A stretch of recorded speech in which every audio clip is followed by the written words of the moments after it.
tape 3 of the interview with Fani Fulero. You were telling us about the final liquidation of the Zlochów ghetto from your vantage point at the candy factory. Please continue.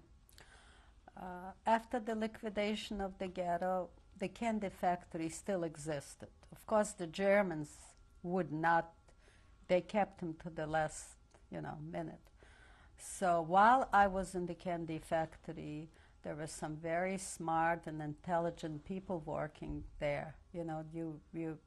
They were building a bunker. In the daytime, they were working in the candy factory, and they were taking turns and building a bunker underneath this factory. I knew about it. Also, one of the people that worked with me was my aunt, my uncle's wife. And these people were, I'm going to mention later what happened with this bunker. But while I was still in the candy factory, my brother sent a message to me that he found out from Maya. Who is Meyer? And Maya is a man that my brother was working for during the war. He was a German man with his wife and 2 children. He lived in Zlochów. He was sent to Zlochów to supply, I think he was in economics, to supply food for the Gentiles and also for the ghetto, manage whatever he did. So my brother was very lucky to end up working for this nice man. Now, your brother was not only lucky, but he was an accountant by trade, yes, right? He was an accountant by trade, but he didn't do that kind of work for Maya, as you see. He was sort of like the houseboy there. And then there was a Jewish woman, a young woman, who was the cook. And his wife was very kind to my brother, and the children. I would like to mention that. I think that's very interesting. He had 2 daughters who went to school in Zlochów. I think it was a German school for the German people who lived there. One day, one of these girls came home, and they said to her, she said to her father, his name was Joseph Maya. She said to him, Daddy, they tell me that the Jews are like cockroaches, that they have to be killed, but that Joseph that works for us, Joseph Bartish, he's such a nice man. He plays with me, he plays chess. Why would we want to kill him? The answer from Maya to his daughter was that it is a big war going on, and some people are just saying bad things. I think that the Jews are human beings too. And my brother heard that, and he always repeated that. So that is what I want to tell about this nice man. He helped not only my brother, he helped many more Jews in Zlochów. After the war, he was honored and brought to Israel, and we planted a forest in his name. Since that time, he died. He has 1 daughter in Munich and 1 daughter in Switzerland, and her husband and the daughter came to visit us several times already. Now I want to go back to what happened in the factory. So my brother sent a message that I should escape from there.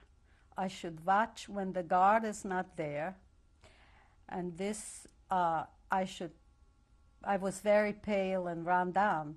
He said, I want you to put something on your cheeks to look red, remove your armband, and just walk out. And this man, Franco Grandish, is going to be waiting for you on the other side of the sidewalk, and you should pretend that you don't know him. But you must walk out when the guard is not there. Well, I think it took me a week to do this, because I had to watch for the guard, but I couldn't sleep nights already, and I didn't know what to do. I was so scared. But one day the guard wasn't there. I walked out. My legs were shaking. I was very scared, and I continued walking. I knew which way to go to Zhukov, so I continued walking. After about a half an hour, I hear somebody whispering in the back of me, and it was this Franco-Grender saying, I don't want you to, if somebody, a German or Ukrainian stops you, you don't know me.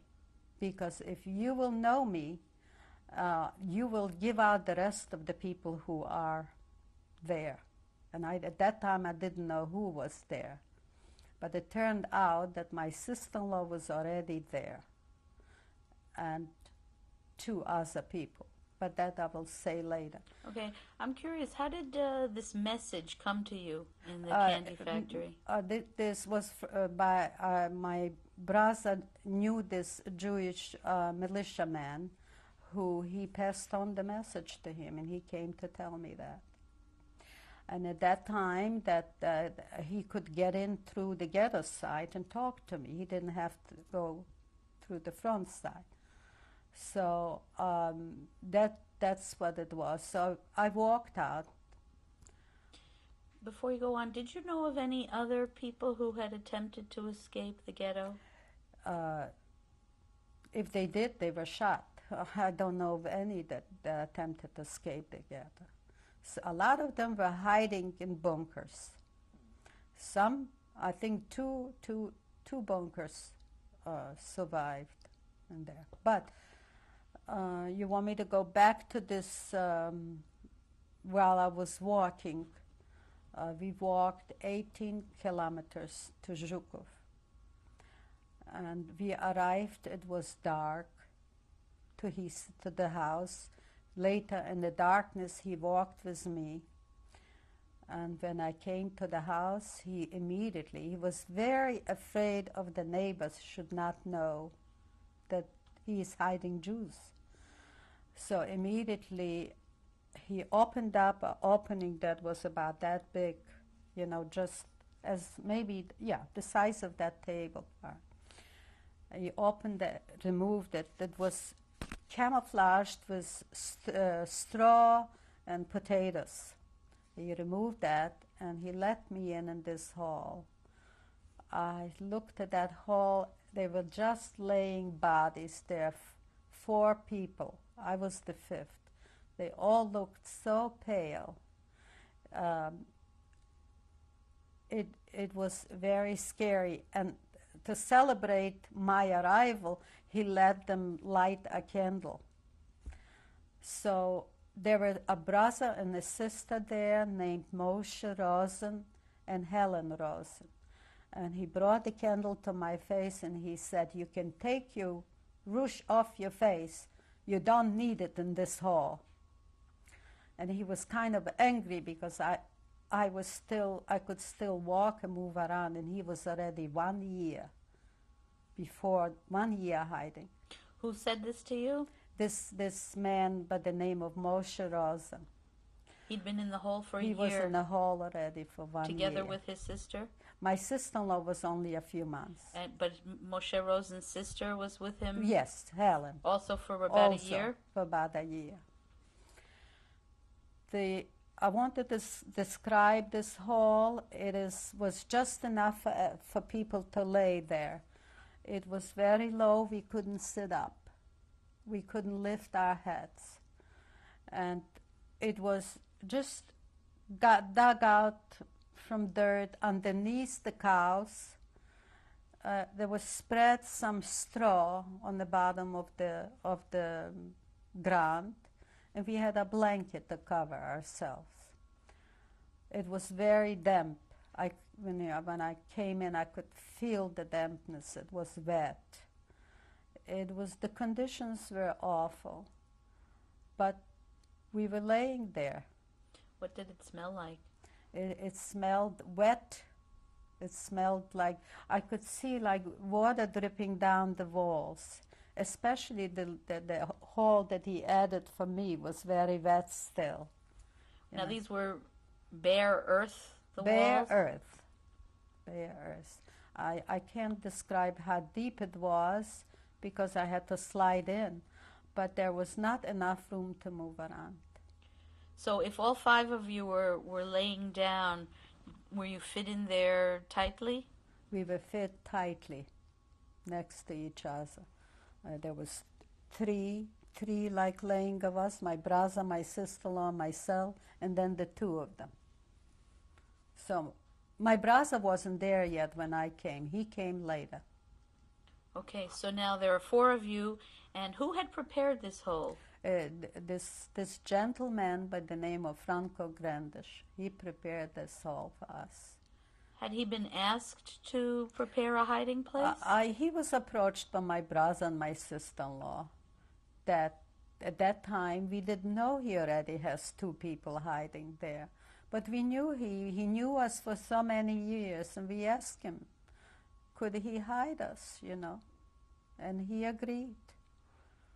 Were there any financial arrangements made, any kinds of agreements? Well, the agreement was that he will get all our land, he will get our house, he'll get our gardens, and my brother gave him a little money to buy food, because he was not a rich farmer, he was to feed so many people. It was very hard. He had a wife by the name of Hanya, and he had 2 little girls. I would say one was maybe 10, and the other one was 7. And what really worried me all this time is I figured that they must know, those little children, and they will tell something in school. I just was so pessimistic. I never believed we will survive. And the conditions were very bad. And I think 3 weeks or months later, my brother came. He went to get my brother. Because, see, my brother knew how long, because Maya told him, now is the time for you to go. So he left. There were many times during our stay there where this Franco and his wife, and the front was going so good for the Germans. They were getting deeper and deeper into Russia.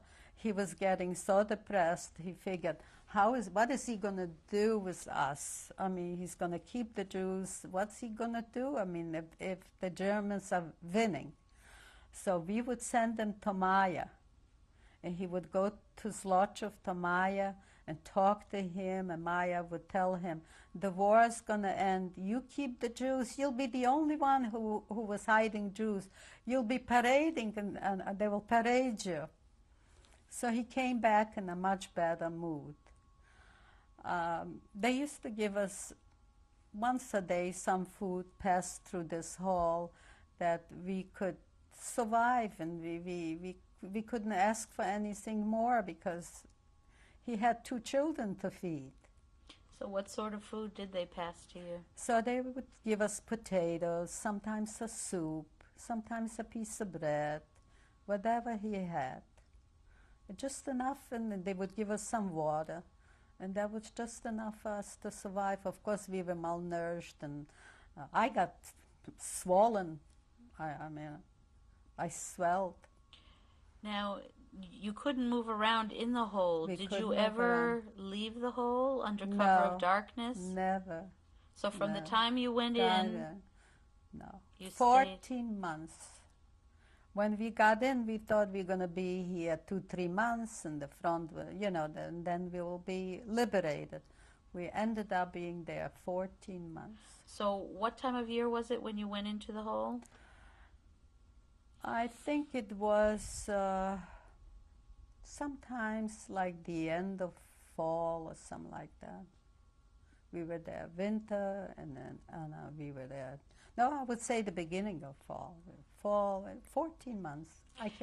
One thing I have a problem is from this hall that I laid in the dark, I cannot visualize or remember dates.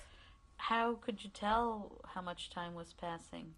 Well, of course, there were other people there. I wasn't the only one, and we knew, if we were there 14 months. Could you tell day from night? Yes, because we had a little hall that air was coming in from outside, and we could see if the light was coming in that it is daytime. We were not allowed to speak loud there because he had neighbors surrounded there. We had to whisper. And I remember this Moshe Rosen. He just couldn't whisper. His voice, he just couldn't whisper, and he was talking that we were so angry with him. We didn't want to talk to him because he would answer so loud, because we had a feeling we'll be found out. Aya was very little Aya there. When we were lucky to get a newspaper sometimes, and we would light a candle, it couldn't burn for a long time. It would go out for the lack of air. And now you said you were there over a winter. How did you keep warm? Well, it was cold, but under the ground, it wasn't that, that we survived. Oh, we were eaten up by lice. And I don't know, it was so hard it was itching all over. But I think because we were 5 people in such a small place, we could survive in the wintertime. It wasn't maybe that cold. We had the blankets, and we had our bodies to keep with each other to keep us warm. How did you keep yourselves clean? That was the hardest part. Once a week on Sunday, she would pass us a little wet wash rag and a towel, and we would kind of wipe ourselves and clean ourselves. It was hard. We were not clean, let's face it. And body wastes and other waste products? We had a bucket, and they would take it out once a day at night, where the neighbors wouldn't see. And they had, where from the cows and everything where they were putting, so they mixed it up so the neighbors wouldn't see. And you were living in very close quarters, men and women together. How was that for you? You were a single girl. Yes, it was hard. It was hard. I don't know how to explain it. The other 2 people, Helen and Moshe, they were brother and sister, and they were laying next to each other. You try to do the best you can. The only thing is, I never believed we will survive. I never believed I'll come out alive from there. That was the worst part for me. We tried to talk about what will we do when we survive, and who's going to liberate us, the Americans or the Russians, and we kind of sort of kept ourselves thinking for the future. Maybe that helped a little bit. We didn't know who's going to come, the Americans or the Russians.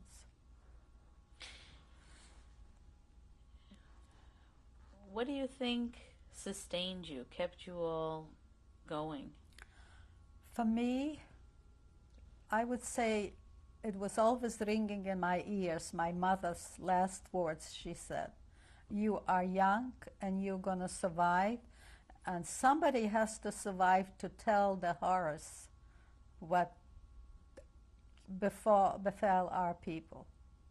And I think that's probably that kept me alive. That I can say for me. Did you know what was going on in the outside world? We knew that once in a while, this Franco would tell us there's no more Jews anywhere. There are no more Jews. Oh, I want to go back and tell you about that candy factory. These people were building such an ingenious bunker that one day they all went in there. It was it was started in the candy factory, and it went under the canals and under the Aryan side, and they kept pushing back everything that if they needed to get out, they would get out on the Aryan side, and there was no sign where they got in. So one day this Franco came in and told us that they are digging and digging in front of that candy factory all over the place. The Germans were digging and screaming, "Raus, raus," and they couldn't find them. They knew that they were somewhere there. There were 40 people. They knew that the Jews were somewhere there, and they could never find them. From time to time, they would get some rumors, and they would go look again. These people were preparing, they were putting food in there. They had food, they had those little or those gas ovens, where they could cook, and they had water from the canals. I mean, they survived, 40 people there. So he used to tell us, no more Jews, but they're still looking there for the Jews. That's all we knew. We knew about the front very little because there were so much rumors going on, Did anyone other than Franco or Hanya Grandish ever communicate with you? No, we didn't have anybody. So after your brother joined you, there were no more changes in the number of people in the hall? No more changes. There was no more room there. He couldn't sustain any more people. And I could tell you, I mean, the life was very hard there. I want to get to when the front started to get near. Okay, before we do that, did you maintain contact with the Rosens after you came out of the hole? You had been in very close quarters with them for a long time. Well, then I would tell you the story that after we survived. You want to go that far? Okay, why don't we'll come back to that in sequence. Okay. Yeah. Well, tell us what happened what led to a change in your situation. Well, continuously the change in the situation was being where the Germans started to lose. Franco's and Hanya's mood has changed for the better. And they were telling us, that she's seen Germans coming back, from the front, and they looked disheveled, and they looked, so that was good news to us. And she continuously, it was getting better for us until I'll get to the story like 3 months before the liberation. Okay, and what time of year is that? 3 months before liberation, we were liberated, I think in July. Of what year? In 1944. So 3 months before the liberation, Franco was outside in his yard over there in the front. He heard some German coming, and he was very scared. They were running straight to his farm. And so he started to run away. He was running away, and they were screaming, "Halt, stop," and he was running. Finally, they saw he's not stopping, so they shot him. That was 3 months before liberation. And his wife, Hanya, was so smart, she came to where we are to make sure we are camouflaged very good. And then she ran out to her husband. And he was laying and bleeding. So the Germans were saying, and we heard them coming into the house. We heard them saying, "He must be hiding Jews," in German. Or maybe he's a partisan, maybe he has some ammunition. Let's start searching. And we were underneath, and we were scared that they will find us. My brother had a razor, and he said, if they are coming to us, we will all cut our veins. We don't want to be, shot by them. So we were laying still. Nobody said anything. It lasted maybe a couple hours until she came and told us, my husband has been killed. I want you all out.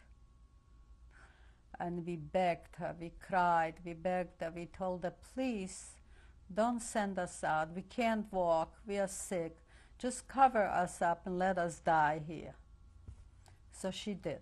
She covered us up and she left.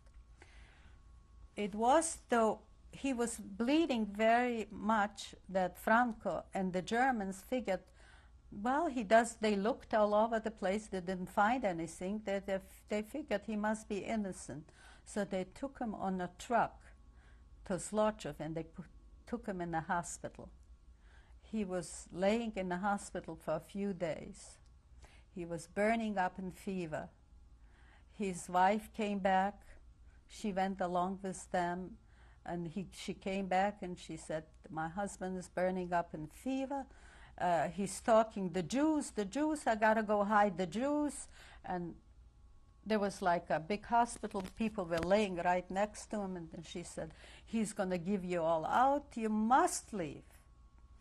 So we told her, we don't care, we're just gonna die here. The next day she went to the hospital and she found him, he died, he was killed. So, he died. So that's when she came back and told us to leave, yeah. So then she somehow had a change of heart. I think about 3 or 4 days later, she came, opened up our opening, and she gave us some food, and she hardly wanted to talk to us. We were crying and mourning for him, because he was such a nice man, and we didn't know what our end's going to be. And she was crying, so we all were crying. She was saying her prayers and her Catholics, and we were saying our Jewish prayers. And she gave us some food and she covered us up. So we knew she had a change of heart.